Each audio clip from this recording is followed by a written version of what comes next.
Continuing with our discussion of the blood, quick review: blood's divided up into two components, the plasma and the formed elements. The formed elements being the actual living cells, the plasma being the matrix of the blood. The matrix is further broken down into the fluid portion, which is what's also called the ground substance, which is primarily the water, and then the protein portions, the plasma proteins. So we finished talking about the different plasma proteins, albumin being the main one responsible for osmotic pressure, the globulins being the antibodies primarily, the fibrinogen being the fluid portion that is converted into a solid protein called fibrin so we can clot the blood, and then finally the regulatory proteins, which of course have things like enzymes and proenzymes. We know these are necessary for the chemical reactions to take place in the body, and then the hormones that are actually protein-based hormones, because some hormones are not protein-based hormones, such as the steroid hormones. They're actually lipid-based hormones. So we do definitely find hormones in the blood because they're being transported to different parts of the body to, do whatever they do, which we will talk about that when we get to the endocrine system. Now, this last category here only makes up 1% of the plasma, but it's really the whole purpose for having blood.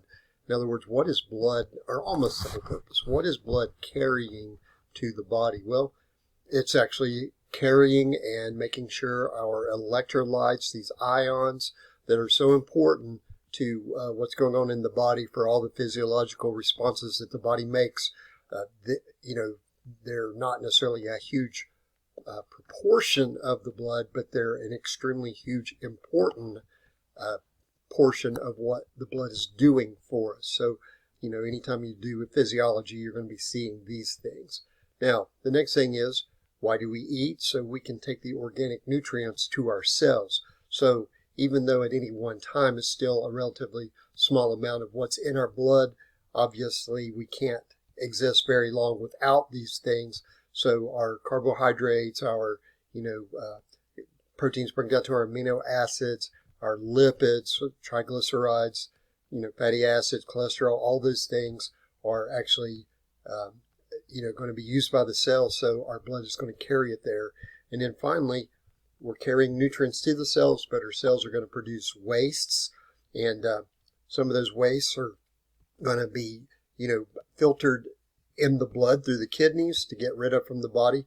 Other parts of those wastes are going to be made from some of the actual breakdown of some of the formed elements, like our bilirubin and so forth. But we're going to primarily be trying to get rid of the urea and uric acid and creatinine and some of the ammonium ions, and also help in balancing some of these ions here. So again, bottom line is our blood carries the stuff to our cells that it needs. It gets stuff away from the cells and other parts of the body so it doesn't build up a toxicity. So obviously here's where our kidneys come in.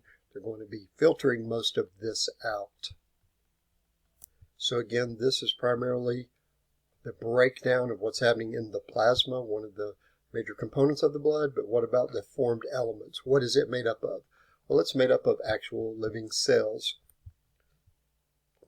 When we look at this, we see that the living cells, called formed elements, are broken down into basically three categories. The red blood cells, called erythrocytes, the white blood cells, also called leukocytes, and the platelets. Now, the platelets and the leukocytes by far are a very, very small category compared to the red blood cells. I have seen other numbers that weren't quite as high as the 99.9%. So that may be a little bit debatable according to whose information you're reading and what context it is. But the bottom line for what you need to understand is it's in the extreme high 90s of our cells in our blood, what that's called our hematocrit, being our red blood cells. Okay, so the white blood cells, of course the red blood cells, we know their main job is to carry oxygen, even though they also can carry some carbon dioxide. We'll be talking about that when we get to the respiratory system later and talk about how gases are dissolved and how they're carried in our blood. But for right now, we know the main job of a red blood cell is to carry oxygen. Each red blood cell has, if it were 100% saturated, which usually it's only up to about 98+% saturated, but if it were 100% saturated, it could actually hold 1 billion molecules of oxygen. So one red blood cell, 1 billion molecules of oxygen, and we have more red blood cells than any other cells. So that goes a long ways. Now, the white blood cells, again, there are different types of white blood cells. These are subcategories of our leukocytes or white blood cells. And then even the lymphocytes themselves also have subcategories that we're going to be talking about in some detail when we get into immunity. Right now, though, let's look at the red blood cells and talk about some of the things that make them so special. Now, looking at this picture, and at all these pictures, actually, the majority of cells in this picture are red blood cells. Notice how they're kind of lighter in the middle and darker on the ends. And you can see the ends are actually, we can say this is a biconcave disc shape, meaning that there's kind of, it's kind of like a breath mint or something. And this actually helps a couple different things. One thing, it helps increase the surface area. If the thickness were only what the thickness is in the middle all the way through, we wouldn't have near as much surface area. If the thickness were the same thickness of the edges of it, though, we wouldn't have very much flexibility. So we get some flexibility by having a thinner middle and a thicker outer area. And that flexibility is important because, as you can see in this picture here, we see a bunch of red blood cells kind of stacked on each other, moving through a capillary. Sometimes the capillaries are actually a little smaller than the red blood cells, so they have to be able to bend to actually get through the capillaries. So that flexibility is really important for a red blood cell to be able to circulate properly. But the surface area is also important to make sure that we can carry enough oxygen, with the number of red blood cells that we have.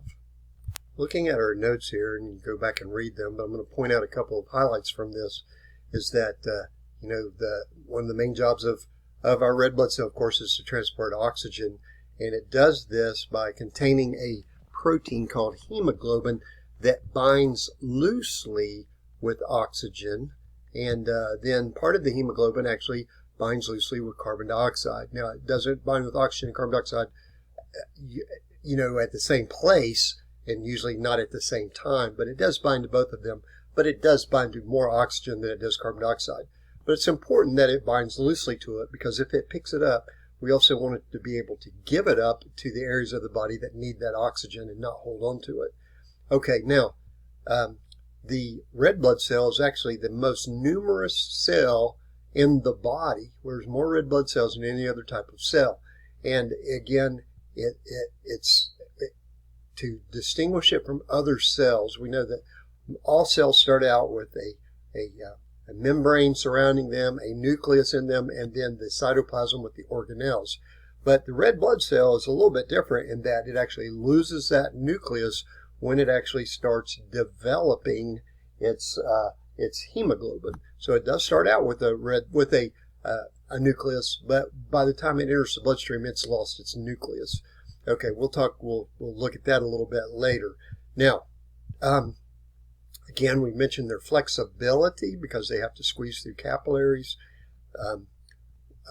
Another thing that, red blood cells that distinguishes them from other cells is that when it starts forming all of this hemoglobin, and by the way, there is a hormone called erythropoietin, which is actually released from your kidneys that triggers this to actually build all that hemoglobin.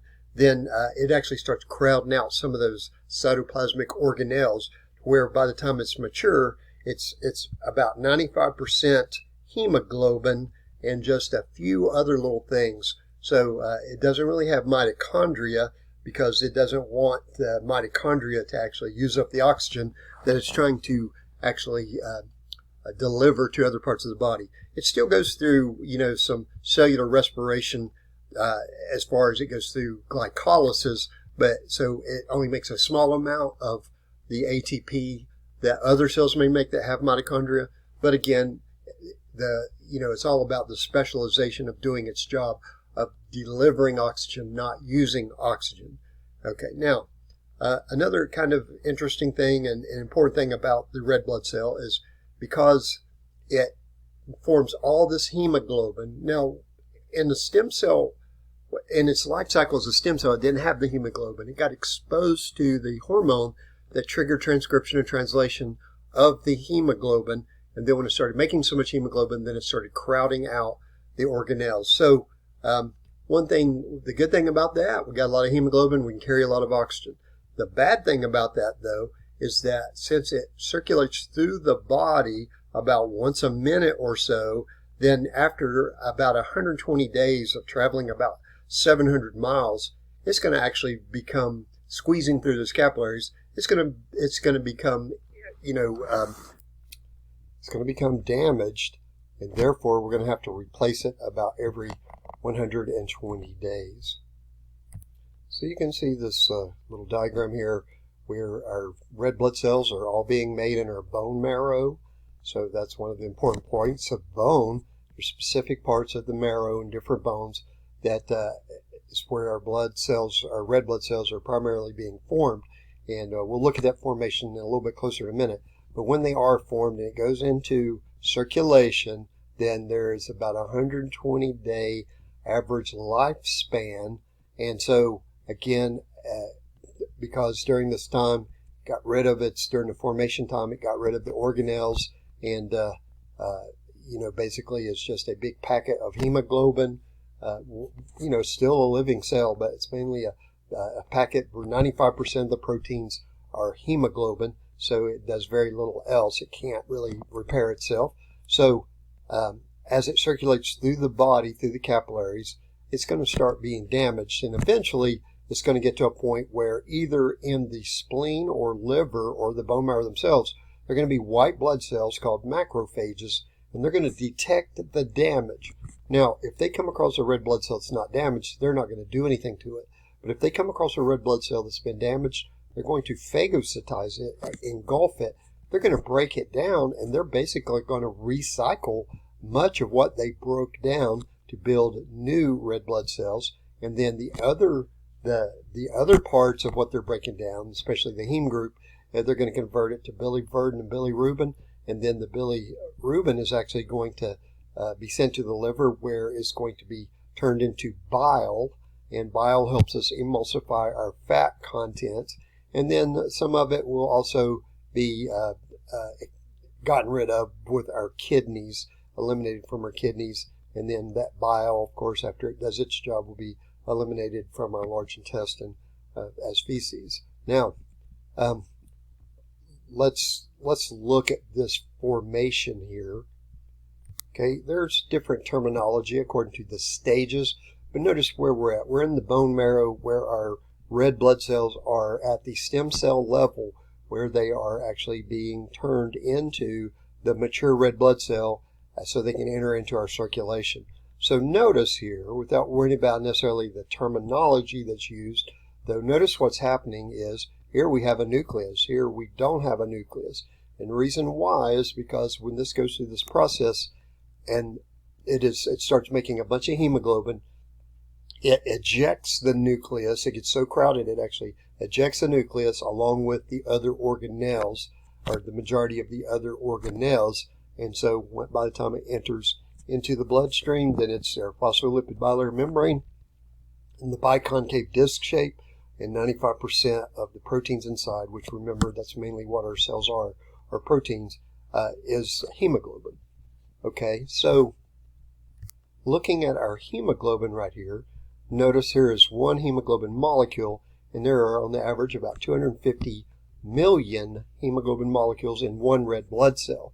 Now notice that in this hemoglobin molecule, it's actually a quaternary protein made up of 4 tertiary units, and here each unit has a heme group. Notice 1, 2, 3, 4. One heme group. If we look at the chemistry of it, we see that in the middle is iron. It's the iron that loosely bonds with the oxygen. It's important to remember that it loosely bonds with that oxygen so it can give it up once it gets to an area with low oxygen concentrations. So it will easily give it up, easily accept and easily give up that oxygen, which is the purpose of the hemoglobin.